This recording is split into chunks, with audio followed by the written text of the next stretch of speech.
दिल्ली के 2008 में हुए बाटला हाउस एनकाउंटर पर आज ट्रायल कोर्ट अपना फैसला सुना सकती है। इसमें आरोपी संदिग्ध आतंकी पर इंस्पेक्टर के कत्ल का भी आरोप है। 5 साल पहले जामिया नगर इलाके के बाटला हाउस में एक एनकाउंटर हुआ था। उस एनकाउंटर में 2 आतंकी मारे गए थे। मौके पर हुई गोलीबारी में दिल्ली पुलिस के इंस्पेक्टर MC शर्मा भी शहीद हुए थे। अब 5 साल बाद इस एनकाउंटर की हकीकत पर अदालत का फैसला आना है। कोर्ट के इस फैसले से कई बातें तय होंगी, जिसमें सबसे पहला यह है कि 13 सितंबर 2008 को जो कुछ हुआ, क्या वो वाकई ठीक वैसा ही था जैसा पुलिस के दस्तावेजों में दिखाई दे रहा है, या उसका सच कुछ और भी है।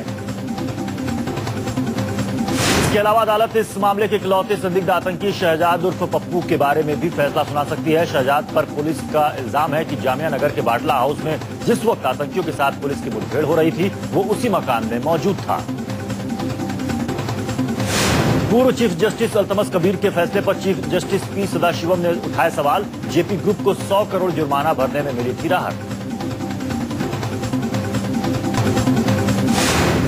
दिल्ली गैंगरेप मामले के नाबालिग आरोपी के खिलाफ जुवेनाइल जस्टिस बोर्ड 5 अगस्त को फैसला सुनाएगी। जुवेनाइल मामले पर सुब्रमण्यम स्वामी की तरफ से सुप्रीम कोर्ट में इस मामले पर अपील की गई है। सुब्रमण्यम स्वामी ने इसमें जुवेनाइल शब्द को फिर से परिभाषित करने की मांग की है, ताकि दिल्ली गैंगरेप मामले में मुख्य आरोपी को कड़ी सजा दी जा सके। सुप्रीम कोर्ट में आज बाबरी विध्वंस केस में सीबीआई की याचिका को चुनौती देने वाली याचिका पर सुनवाई होनी है। सीबीआई ने बीजेपी नेता लालकृष्ण आडवाणी और दूसरों के खिलाफ साजिश के आरोप हटा लिए थे। देश की सबसे बड़ी अदालत में गुटखा बैन मसले पर भी सुनवाई होनी है। कई राज्यों में गुटखे की बिक्री पर प्रतिबंध लगा हुआ है।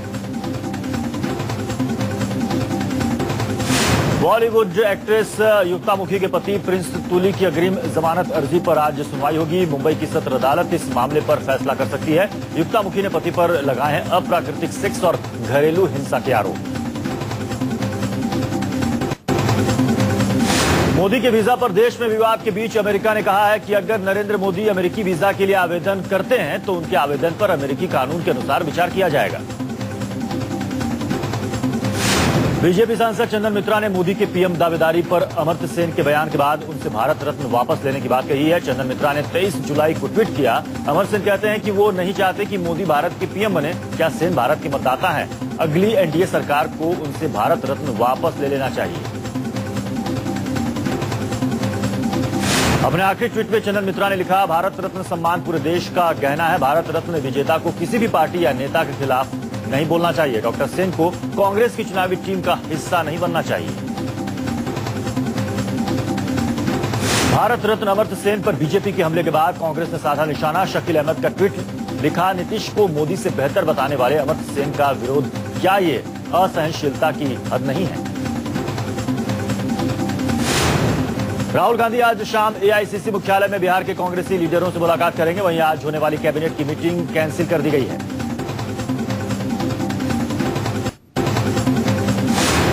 IPL स्पॉट फिक्सिंग मामले में आरोपी संजय और पवन जयपुर ने मुंबई क्राइम ब्रांच दफ्तर के आगे सरेंडर किया। कल दोनों की अंतरिम जमानत पर होगी सुनवाई। हरियाणा सरकार का किसानों के साथ भद्दा मजाक। झज्जर जिले में 2009 में आई प्राकृतिक आपदा में बर्बाद फसल के लिए 4 साल बाद दिया 2 रुपए का मुआवजा। पश्चिम बंगाल पंचायत चुनाव के 5वें दौर की वोटिंग जारी। 4 जिलों के 7,962 बूथों पर मतदान। चुनाव में हिंसा को देखते हुए पुख्ता सुरक्षा इंतजाम। केंद्रीय मंत्री KH मुनियप्पा ने दी राज्य सरकार को कानून व्यवस्था बनाए रखने की नसीहत। मुनियप्पा ने ममता सरकार से की सूबे में अमन चैन कायम रखने की अपील।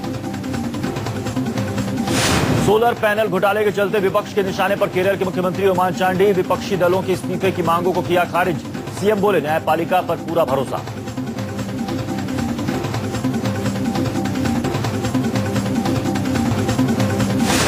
ग्रेटर नोएडा में बदमाशों के हौसले बुलंद। गावा सेक्टर में 28 साल की महिला का कत्ल की बात उस वक्त पता चली जब महिला का पति दफ्तर से लौटा। दिल्ली की सड़कों पर बेलगाम वाहनों पर काबू पाने में दिल्ली पुलिस नाकाम साबित हो रही है। मोदी मिल फ्लाईओवर के पास तेज रफ्तार ट्रक पलटा। असम के बुकलिया घाट में आतंकियों ने किया ग्रेनेड हमला। ग्रेनेड ब्लास्ट में 2 लोगों की मौत हो गई और 14 लोग जख्मी हो गए।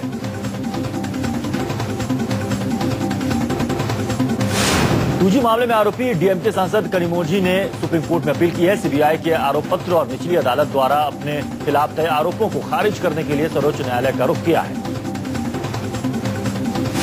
नक्सलवाद की समस्या से निपटने के लिए केंद्र सरकार माओवाद प्रभावित जिलों में विकास और कल्याण के लिए 1000 करोड़ की मदद मुहैया करेगी। माओवादी प्रभावित जिलों के लिए अतिरिक्त केंद्रीय सहायता 100% अनुदान आधारित होगी और इसके तहत 82 समन्वित कार्य योजना जिलों को कवर किया जाएगा। जनरल मोटर्स इंडिया ने 1,14,000 टवेरा गाड़ियां वापस मंगाई हैं। 2005 से 2013 के दौरान बनाई गई इन गाड़ियों में खामी पाई गई है। टाटा कंसल्टेंसी सर्विसेज ने फ्रांस की कंपनी आल्टी एसए का अधिग्रहण पूरा कर लिया है। इस अधिग्रहण से टाटा ग्रुप को यूरोपीय देशों में अपना विस्तार करने में मदद मिलेगी। आल्टी एसए आईटी सर्विस प्रोवाइडर कंपनी है। 7.5 करोड़ यूरो में यह सौदा पूरा हुआ है। रुपए में जारी तेज उतार चढ़ाव पर रोक के लिए आरबीआई के उठाए गए ताजा कठोर कदमों से रुपए को संभलने का मौका मिला।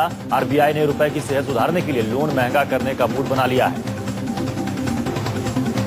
मारुति सुजुकी ने मानेसर प्लांट को बंद करने की धमकी दी है। आशंका जताई जा रही है कि कंपनी 500 करोड़ रुपए के अतिरिक्त मुआवजे की मांग को देखते हुए मानेसर प्लांट को बंद कर सकती है। कंपनी से 600 एकड़ जमीन के एवज में यह मुआवजा मांगा जा रहा है। राकेश ओमप्रकाश मेहरा की फिल्म भाग मिल्खा भाग महाराष्ट्र और मध्य प्रदेश के साथ साथ अब दिल्ली में भी टैक्स फ्री हो गई है। एथलीट मिल्खा सिंह के जीवन पर बनी इस फिल्म की सफलता और कहानी को देखते हुए दिल्ली की मुख्यमंत्री शीला दीक्षित ने बुधवार को इसकी घोषणा की। दिल्ली की विशेष सुनवाई अदालत के समन के खिलाफ रिलायंस टेलीकॉम लिमिटेड की याचिका पर सुप्रीम कोर्ट की स्पेशल बेंच सोमवार को सुनवाई करेगी।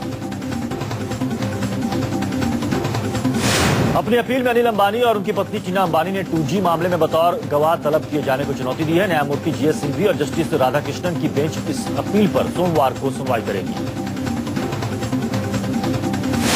बॉलीवुड के हैंडसम हंक रणबीर कपूर और हॉट बाला कैटरीना कैफ पेपराजी के कैमरे में कैद हुए। कैट और रणबीर की तस्वीरें लीक हुई। इसमें शर्टलेस रणबीर के साथ बिकनी में कैटरीना कैफ दिख रही हैं।